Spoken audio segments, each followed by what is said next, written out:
మనం చేస్తున్న ప్రయత్నాలు ఏంటో కూడా మనకు తెలియాలి. నిజంగా అవి తెలిస్తే ఆశ్చర్యపోతారు.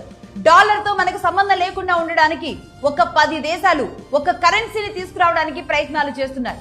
అదే అమెరికా డాలర్ తో లెక్కలేసే స్విఫ్ట్ సిస్టమ్ ఏదైతే ఉందో దాన్ని అంతటినీ కూడా ఎత్తేసి బ్రిక్ సిస్టమ్ తీసుకురావడం. బ్రిక్ సిస్టమ్ అంటే ఏంటి అది కూడా మనం తెలుసుకోవాలి. అంటే ఇప్పుడు దేశం మొత్తం కూడా స్విఫ్ట్ సిస్టమ్ మీద నడుస్తుంది, అంటే డాలర్ లెక్కల్లో నడుస్తుంది. అలా కాకుండా ఇప్పుడు బ్రిక్ సిస్టమ్ తీసుకురావాలి అనేది మనం చేస్తున్న అతి పెద్ద ప్రయత్నం. ఇది ఎలా ఉంటుంది అంటే బ్రిక్ సిస్టమ్ అనేది బ్రిక్ దేశాలన్నీ కూడా ఇందులో ఉంటాయి. బ్రిక్ దేశాలు ఎన్ని? బ్రిక్ లో 10 దేశాలు ఉంటాయి.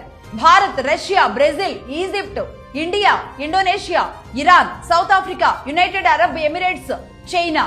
ఈ బ్రిక్ దేశాలు 10 దేశాలు ఏవైతే ఉన్నాయో ఇవన్నీ కలిసి డాలర్ తో సంబంధం లేకుండా ఈ 10 దేశాల వ్యాపారాలు నడిపించడానికి ఒక ప్రయోగం చేస్తున్నాయి. అందులో మన భారతదేశం చాలా కీలకంగా వ్యవహరించబోతుంది. కీలకంగా